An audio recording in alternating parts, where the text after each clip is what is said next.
Hello there, I'm Azara Tagaya. You're watching Nightline. Your top stories. 3 new clusters detected in Pahang. And widespread unrest as curfews defied across the US.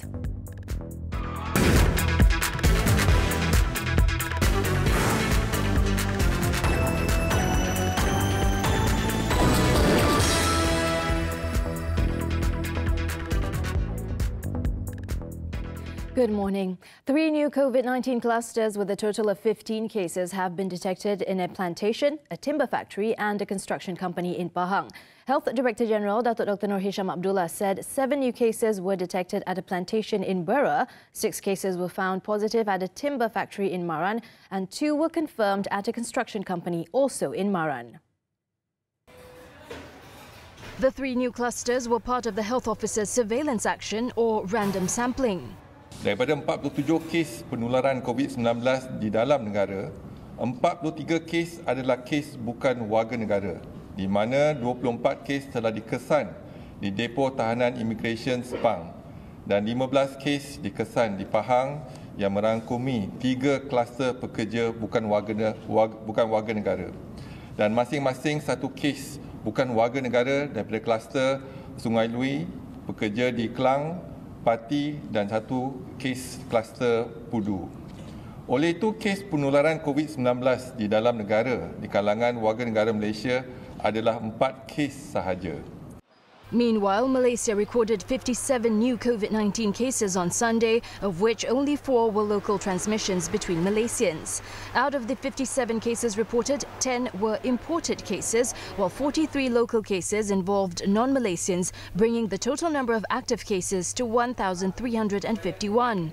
Datuk Dr. Nur Hisham also announced that 23 more patients have made full recoveries, bringing the total recoveries to 81.25% of total cases. No new fatalities were recorded today. There are currently 9 COVID-19 positive cases being treated in the intensive care unit, with 2 cases requiring breathing assistance. The government will subsidize COVID-19 screening tests for workers who are contributing to the Social Security Organisation SOCSO effective June 1st. Human Resources Minister Datuk Sri M. Saravanan said the move is in accordance with the government's objective to ensure a safe and healthy workplace. In a statement on Sunday, the minister said the efforts meant that the government is expanding the reach of COVID-19 screening to workers through the Program Saringan Prihatin PSP Perkeso implemented by SOCSO. The subsidy program, he said, would utilise the previously approved 200 million ringgit allocation from the government. Employers were allowed to claim a subsidy of 150 ringgit for each COVID-19 screening undertaken by their workers who are SOCSO contributors. Under the subsidy program, foreign workers in the construction and security services sectors in Selangor and Kuala Lumpur will be prioritised for COVID-19 screening. This was in line with the government's recommendation to undertake targeted screening of high-risk workers to break the chain of COVID-19 transmission. The HR minister said for workers who are not in the target group, the cost of COVID-19 screening should be borne by the employer.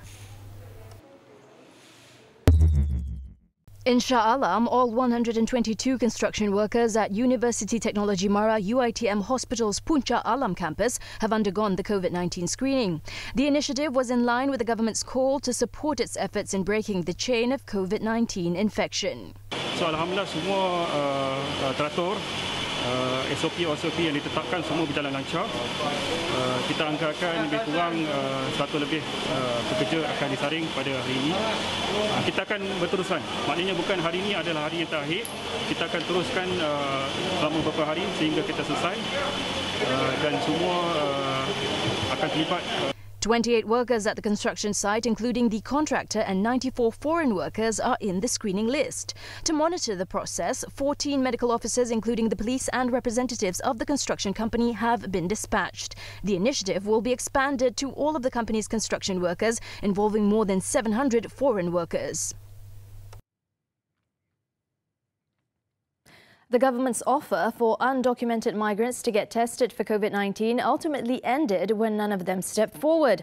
At his daily media conference, Datuk Sri Ismail Sabri said only after the offer had ended, the Immigration Department carried out operations to detain those without documents and hold them at the various depots. kebenaran untuk parti ini tampil untuk membuat pemeriksaan tanpa sebarang dokumen telah pun diumumkan oleh kerajaan sejak awal lagi.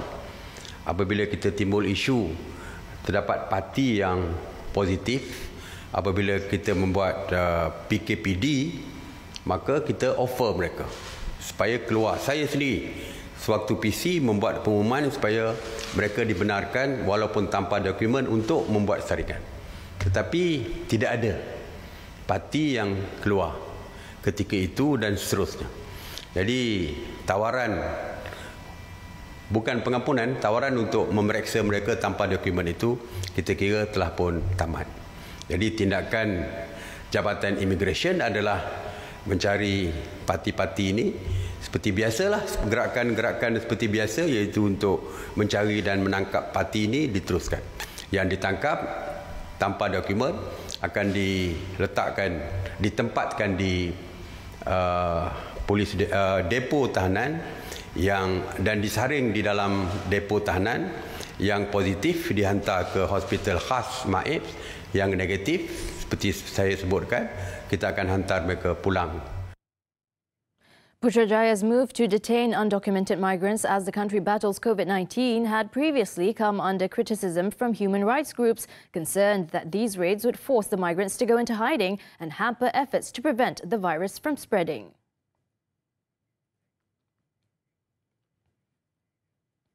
The government has allowed banks and ATM services to operate as per normal beginning Monday. However, Datuk Seri Ismail Sabri issued a reminder that social distancing guidelines are to be maintained at all times.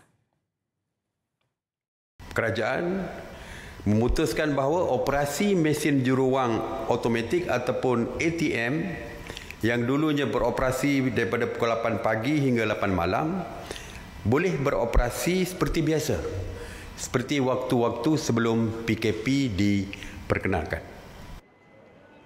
He said the decision was made after a meeting on Sunday in order to allow customers to more easily conduct financial transactions through the institutions and ATM machines. Datuk Seri Ismail Sabri also urged Malaysians to download the MySejahtera app to help the government's efforts to break the chain of COVID-19. He said the MySejahtera app will be introducing the MySejahtera check-in, which will allow structured and uniformed registration and control of visitors into business premises such as factories, construction sites and offices.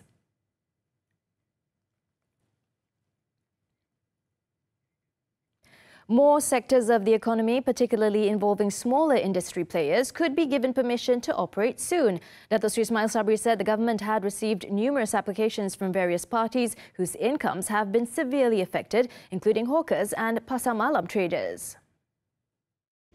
Sebenarnya banyak permohonan-permohonan yang telah pun kita terima.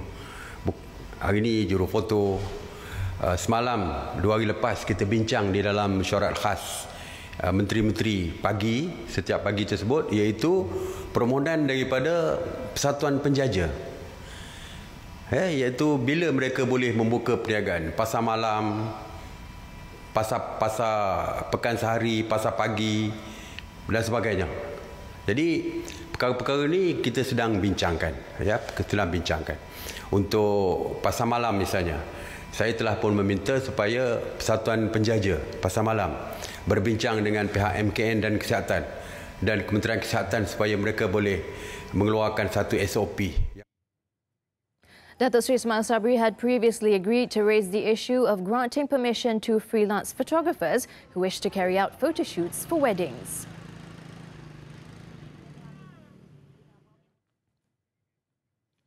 Meanwhile, restaurants and eateries in Terengganu have received the nod to allow customers to dine in. State, Local Government, Housing, Health and Environment Committee Chairman Dr. Alias Razak said food premises will now be allowed to open from 7 a.m. to 10 p.m. However, the operators are required to comply with the Standard Operating Procedure SOP set by the Ministry of Health, such as social distancing, recording the names and phone numbers of their patrons, and have their premises disinfected. He said the premises will be under monitoring by local authorities in respective areas. Dr. Alias added the state government was also considering allowing night markets to be open as a pilot project to gauge the traders' compliance to the stipulated SOP. If compliance to the SOP in the pilot project is satisfactory, the government may then allow night markets and farmers' markets in other districts to also reopen.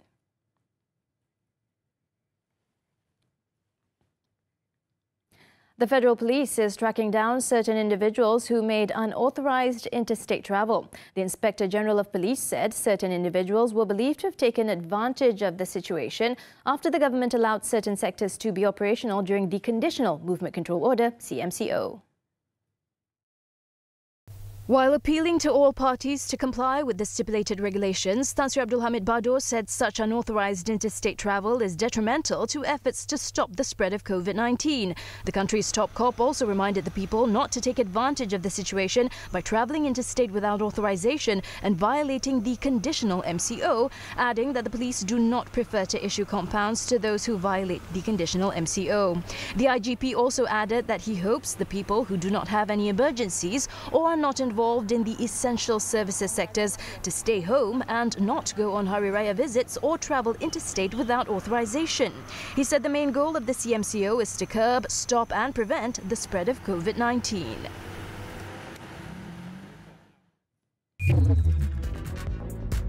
After the break, Malaysia and Singapore agreed to defer HSR project. Don't go anywhere.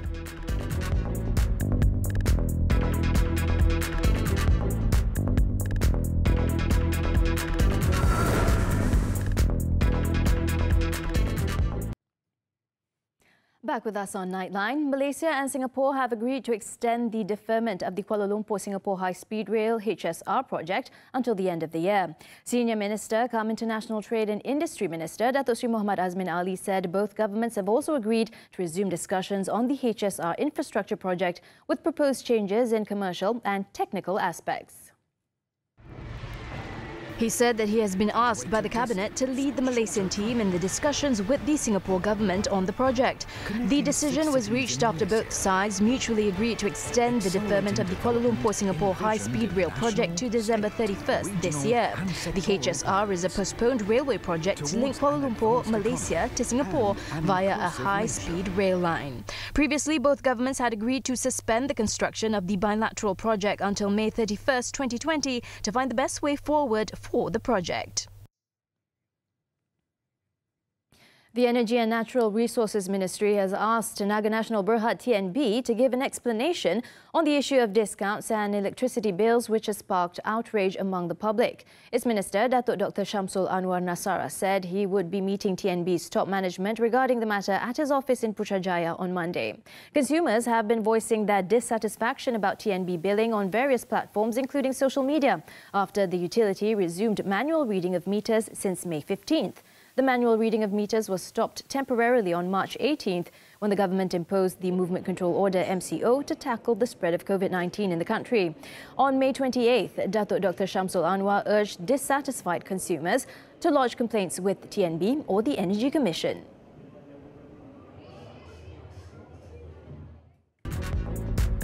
Still to come on Nightline, Singapore to gradually ease restrictions. Details next.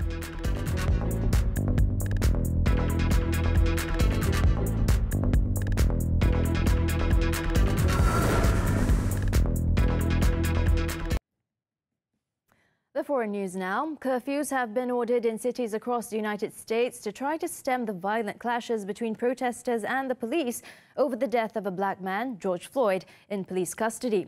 Widespread demonstrations have taken place in at least 75 cities across the country, with riot police using tear gas and rubber bullets after their vehicles were set alight in several cities. Mayors ordered people to keep off the streets in many of the nation's largest cities, including Los Angeles, Chicago, Philadelphia and Miami.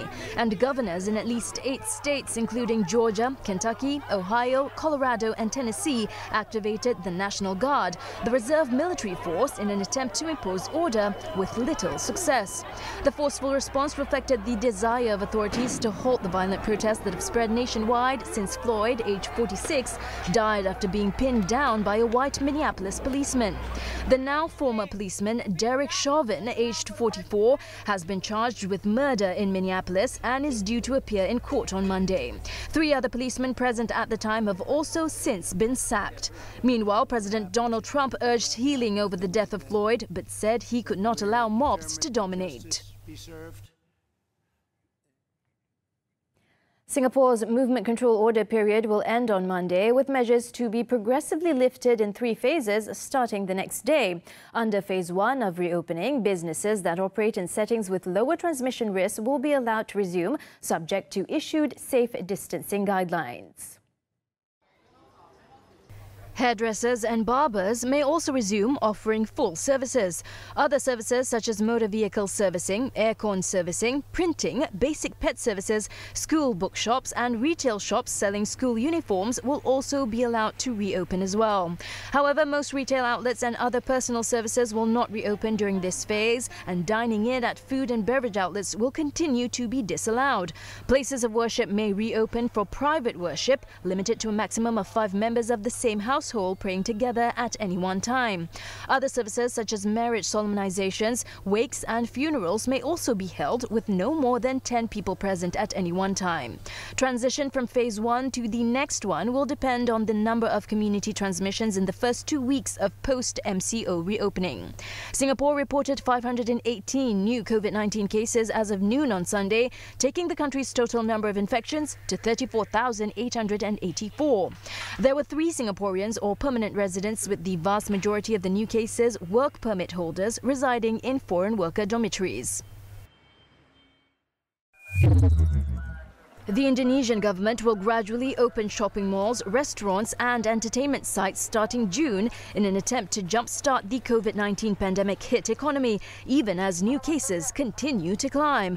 According to the country's trade ministry, resumption of activities will be prioritized in green zones, which are areas with a coronavirus reproduction rate below 1.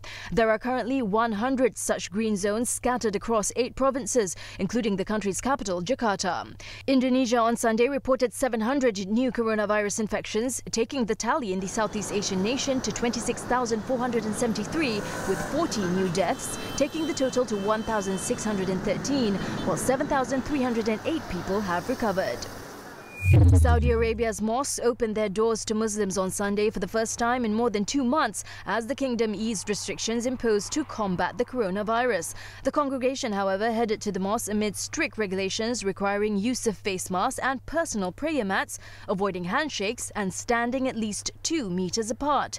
The country of some 30 million has reported more than 83,300 infections and 480 fatalities from the disease, the highest among the 7 Gulf Arab states. Spain's Prime Minister Pedro Sanchez said on Sunday he will ask Parliament to agree to a final 2-week extension of the state of emergency until June 21st, after which the government will no longer restrict citizens' movements. The Prime Minister told regional government leaders during a video conference meeting that this would be the last lockdown, as Spain's infection rates have reduced dramatically. The country's death toll rose by 4 on Saturday to 27,125, reflecting a dramatic decline in daily fatalities as Spain brings the outbreak under control.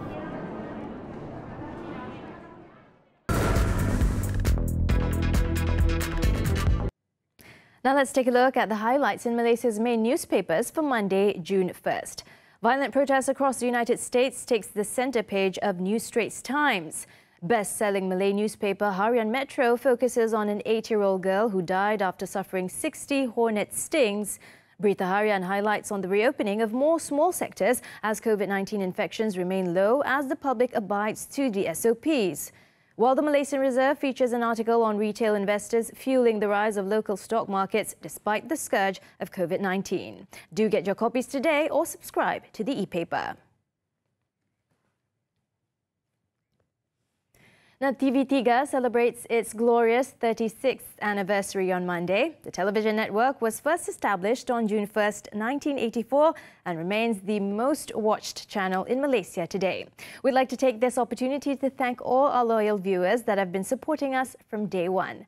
I'm Azara Tagaya. Thank you for watching. See ya.